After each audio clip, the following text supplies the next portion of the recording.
The Liberty Foundation Gala was one of the most prestigious charity events of the year. Set against the grand backdrop of New York City's elite, the room shimmered under chandeliers, with dignitaries, philanthropists, and high-profile figures mingling over crystal glasses of champagne. It was a night to celebrate generosity and goodwill, or at least, that's what most were here for. But not everyone had noble intentions. Among the crowd was Daniel Carter, a journalist from the Global Beacon, a well-known liberal news outlet and famous for its relentless attacks on conservative figures. But tonight, Carter wasn't here just to report. He was here to create a moment. For weeks, he had been planning a highly orchestrated takedown of Melania Trump. He had carefully scripted his questions, designed to humiliate and discredit her in front of New York's elite. His strategy was simple: make her stumble, force a misstep, and turn the exchange into a viral, gotcha moment that would skyrocket his career. What he didn't count on was Barron Trump. At 6'7", Barron stood beside his mother, tall, calm, and collected. Though still young, he had already developed a presence that was impossible to ignore. He had always been the quiet observer, someone who rarely sought the spotlight. But tonight, for the first time, he was about to step directly into it. Carter, his smug confidence radiating, waited for the perfect opportunity. Then he struck. Turning towards Melania, he raised his voice just enough to draw attention. "Mrs. Trump," he began, his tone polished and performative. "You've been First Lady, a model, and a public figure. But let's be honest." He leaned in slightly, his eyes glinting with anticipation. "Many believe you are just a silent figurehead, a woman standing beside power, rather than holding any real influence. How do you respond to critics who say your legacy is purely decorative?" The room froze.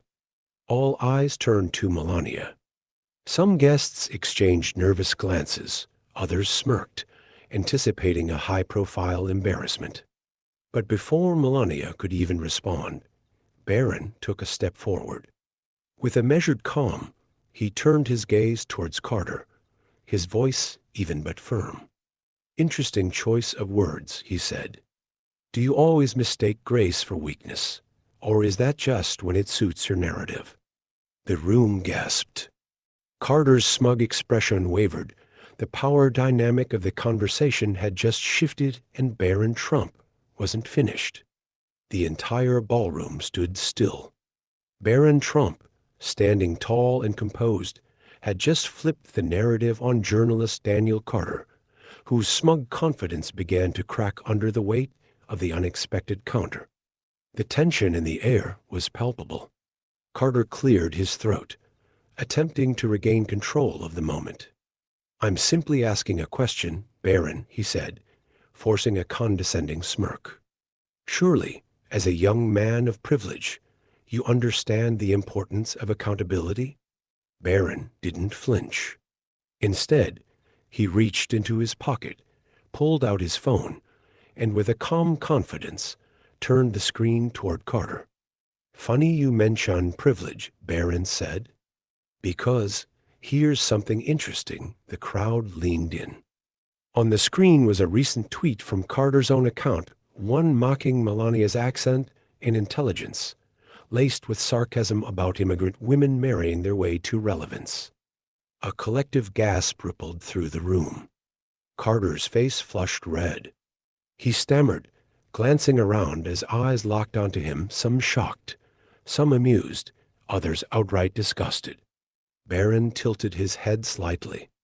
"So, tell me," he continued, his voice eerily composed, "is this what accountability looks like to you?" The journalist froze, his earlier arrogance now replaced with panic. Phones were raised all around the room, recording every second of the moment.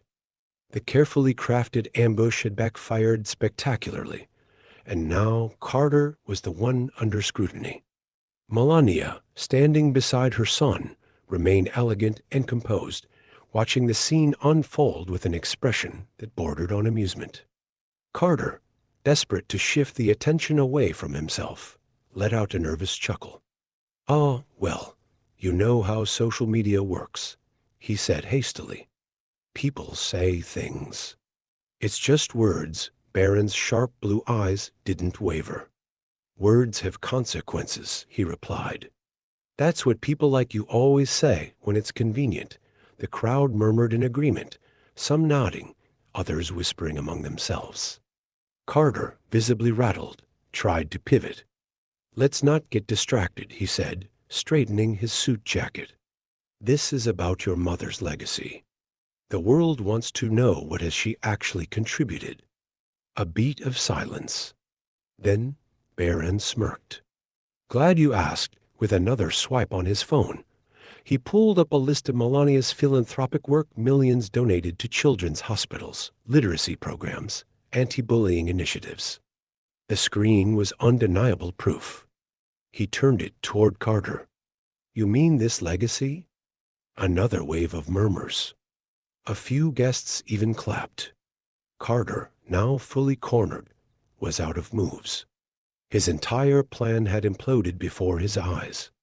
Barron wasn't just defending his mother, he was dismantling Carter's entire credibility piece by piece. And he wasn't done yet. The tension in the room had shifted completely. This was no longer an interview. It was a reckoning. Barron Trump stood calm and unwavering, his sharp blue eyes locked onto journalist Daniel Carter, who was visibly unraveling in real time. The smirk Carter had walked in with had vanished, replaced with the look of a man grasping for control of a situation that had slipped through his fingers. The crowd was no longer just watching, they were fully engaged. Whispers swirled through the gala. Some guests discreetly recorded the exchange, others openly smirked, enjoying the unexpected turn of events. Carter took a deep breath, forcing a chuckle. "Look," he said, trying to reclaim authority. "We're getting off track. Let's get back to the bigger picture." Barron tilted his head. "The bigger picture?" he repeated. The young Trump heir took a step forward, his towering frame making Carter instinctively take a step backward. The contrast was staggering the journalist, a man who had built his career on manipulating narratives, suddenly at a loss for words.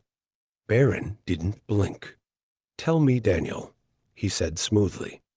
"What exactly is the bigger picture?" Carter swallowed hard, realizing that every word he spoke was now a trap, one of his own making. With a practiced sigh, Carter shook his head, attempting to play the victim. "It's just that people deserve to know the truth," he said, his voice laced with fake concern. "The American public has the right to ask if Melania Trump really did anything meaningful as First Lady, or if she simply enjoyed the benefits of wealth and status." A few gasps echoed through the room.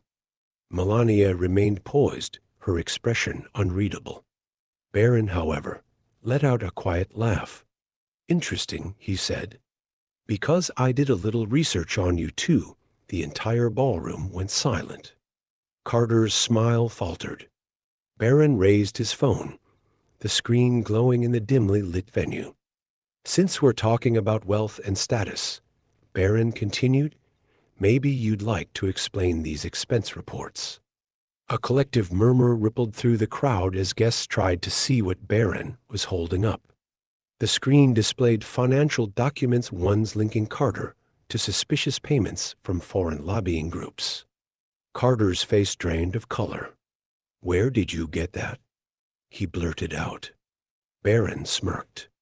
"Like you said, people deserve to know the truth." The guests leaned in closer, sensing that this was about to be a moment they would never forget. Carter's hands twitched, his mind racing for a way to escape the ambush he had set for someone else. Barron wasn't done.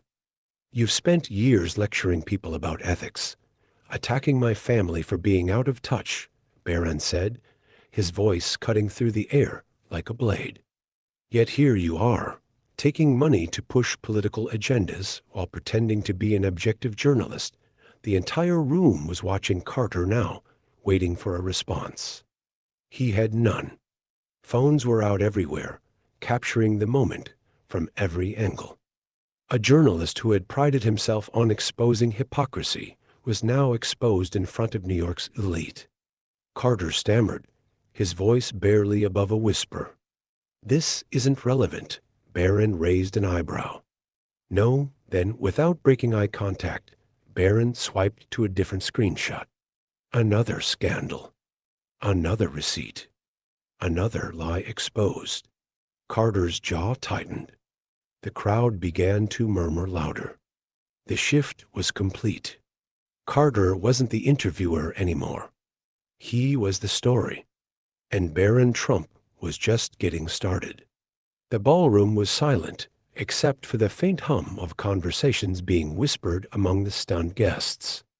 Every eye in the room was locked onto Barron Trump, who stood tall and unwavering, his phone still raised, exposing Daniel Carter's hypocrisy for the world to see. Carter, once the confident journalist, was now visibly panicked. Beads of sweat formed on his forehead as he struggled to regain his footing. This was supposed to be his moment, his carefully planned ambush. Instead, he had walked straight into a trap. He let out a nervous chuckle, attempting to mask his discomfort. Okay, let's not turn this into some kind of witch hunt," Carter said, forcing a smile. "I came here to ask real questions." Barron raised an eyebrow. "Real questions?" He let out a short laugh, shaking his head before lowering his phone. "Daniel, let's be honest. You didn't come here for real questions. You came here for a performance." A few people in the crowd snickered, while others nodded in agreement. Carter swallowed hard. "That's not," he started. But Barron wasn't finished. "You wanted a viral moment, right?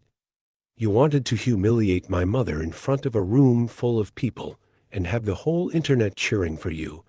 Carter blinked rapidly, caught off guard by Barron's precision. "You wanted her to stumble, to say something you could twist and spin. And then you'd take a 5-second clip, post it on Twitter, and pretend you're a hero." The guests were riveted, their attention hanging on to every word. Barron took a step closer, his towering frame making Carter visibly shrink. "But the truth is, you weren't looking for a conversation. You weren't looking for honesty. You were looking for a headline." The room was electric, the weight of Barron's words pressing down on the journalist who now looked as if he wanted to disappear. Carter opened his mouth, searching for anything to regain control of the situation. But before he could speak, Barron struck again. "You claim to stand for journalism, for truth," Barron continued, his voice steady and controlled. "But when it comes down to it, your entire career has been built on manipulation, on setting people up, on cherry-picking information to fit a narrative." The journalist's face flushed red. Melania, still standing calm and poised, watched the scene unfold with grace. She didn't need to step in, her son was handling it perfectly. Carter tried one last time to shift the blame. This is just a distraction," he stammered. "The public deserves accountability." Barron smirked. "You want accountability?"